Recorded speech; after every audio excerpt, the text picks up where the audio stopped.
really pleased for our players. It was a great win for our program. We knew it would be a tough-fought game against Air Force. They're a much improved team from the previous year.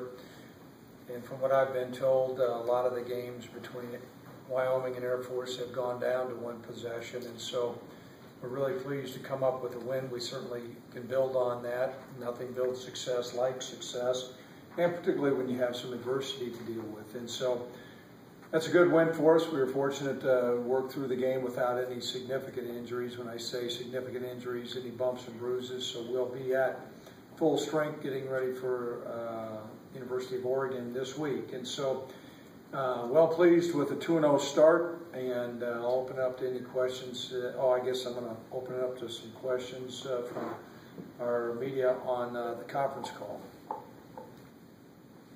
Coach, AP Herald 99-1, the Big Dog in Evanston, congrats on the win. The scheduling guides have offered up an unusual round robin over the course of 4 weeks between a trio of teams from different conferences. Talk about breaking down Saturday's game film with Michigan State and Oregon, two teams you played so soon after they faced one another. Well, we felt going into the ball game, it'd be a marquee national game, which it turned out to be. There were certainly ebbs and flows during the course of the game, and I think you've got two different styles of play. I was particularly surprised the number of. I know Oregon has been a very prolific offense, but Michigan State, has established themselves as one of the top defensive teams in the country. And so for Oregon to score as many points as what they did on Michigan State is very impressive. And I think it sends a message to everybody around the country, particularly us, how explosive the University of Oregon is. Coach, this is Doug Randall in Cheyenne. How do you slow down that explosive offense for the Ducks? Well, I think the biggest thing for us is, we need to control the football offensively. That's been part of our reason why our point total has been down to where it is because our offense has done a nice job with time of possession, changing the field and moving the field over. So that's going to be a point of emphasis, number one. Particularly, too, we need to be very assignment bound. Along with that, the University of Oregon possesses great athleticism and speed, and they're very elusive. And so as a result of that, we'll need to make sure we have all our players in position to gang tackle. I think it's unrealistic to think that we're going to go into the game and just have on-point, one-on-one tackles that are being made throughout the ball game. We're going to need to make sure we've got our pursuit angles set, and then within the passing game, not give up any cheap plays. I thought Oregon did a nice job scheming some things up against Michigan State, and many times they had some receivers that were flat wide open, and so we've got to do a better job of that. Coach, looking back on Saturday's game, I thought Colby Kierkegaard really stepped up from the week before. What are your comments on that? Well, though we thought Colby played better during the course of the game. There's certainly areas where he can improve, and Colby has really been a player who improves with more opportunities. And so the biggest thing that I thought where he really shined was, the last drive. I believe he was 6 of 7, and in that circumstance, going 75 yards and then connecting on the touchdown pass, that showed a lot, and showed a lot about his resolve and his character.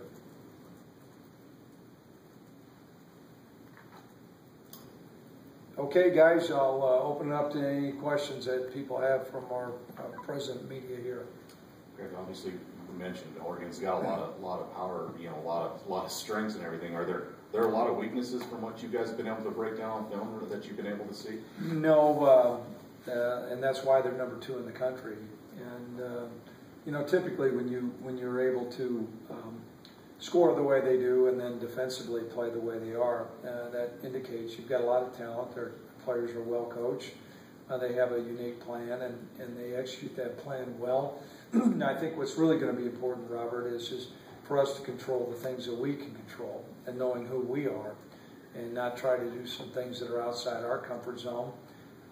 And so we'll continue to do that. And I think it's important. Continual improvement is really important in any program. We've made good improvement from our first game to our second game. It's going to be important that we make improvement in our third game here. And those things right there, hanging on our hat on the things that we really believe in, I think are going to give us, our opportunity to win the game. Coach, when you're going on the road to the number 2 team in the country, how important is it just to make sure that this team believes that they can pull an upset of this nature? Well, belief is certainly important, and we utilize that. We talked a lot about that with our players. Going into an environment like the University of Oregon, and I've not been there, but I understand it's a tough environment, tough place to play. Poise and confidence certainly come into play. It does help the fact that while we have a lot of inexperienced players at the systems that we're in, we have quite a few older, mature players. You've got 9 returning starters on defense, guys who played a lot of football. And while Colby is a first-year starter, he is a fifth-year senior. And so certainly maturity comes into play. And I think being able to cling and believe in the principles that we have as a program, I think is really going to be important for us. We hear a lot about Oregon's offense and the high-poweredness. But what about the defense? What makes that defense pretty good? And what do they particularly do well in your mind? Excuse me, I appreciate you bringing that up because I spent a lot of time looking at their defense because you hear so much about their offense. And when you look at their defense, I think it's important to start up front. And you see guys who are 6'7" and 280 that can really run. That's unique. You just don't see those kind of defensive linemen very often. And they operate out of a 3-4 front, the same way that Air Force deploys their guys out of a 3-4 front. However, it's an upgrade in talent.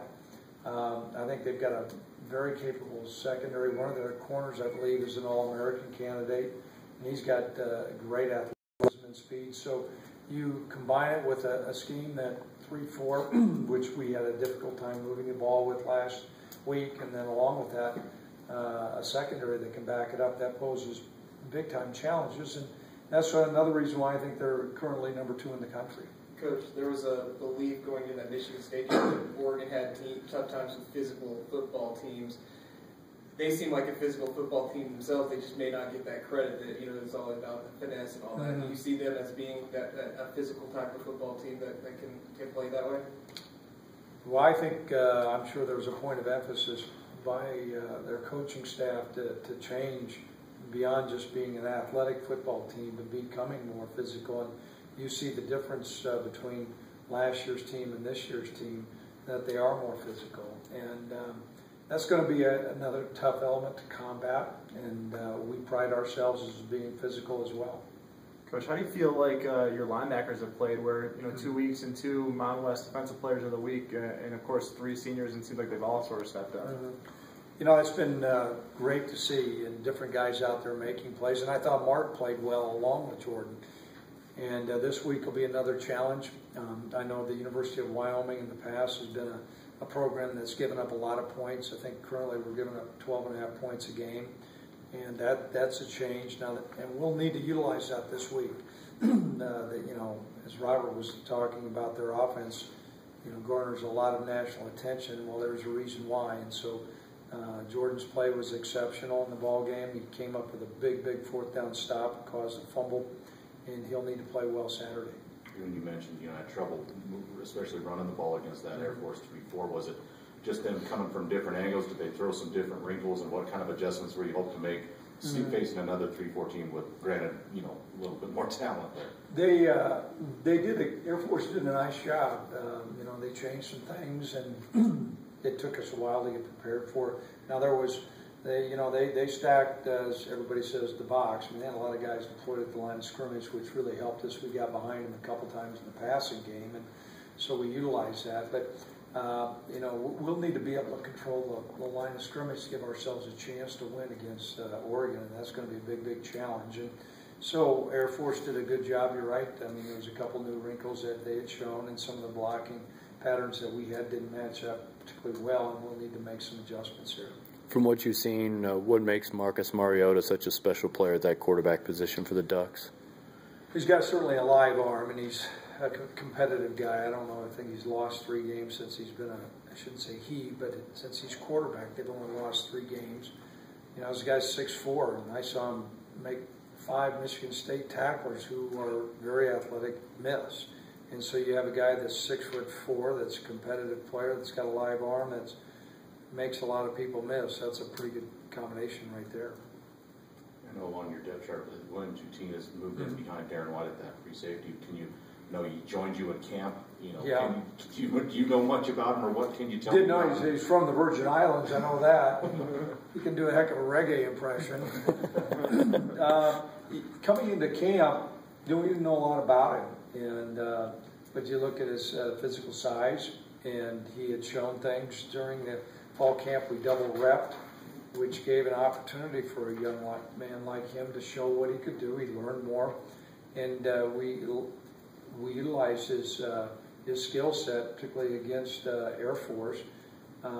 Good, solid tackler, and so we feel like he's got a future. And it was he played in the ball game, and you know, I would venture to say, in the nature of how Oregon plays at a fast pace, he'll play against Oregon as well.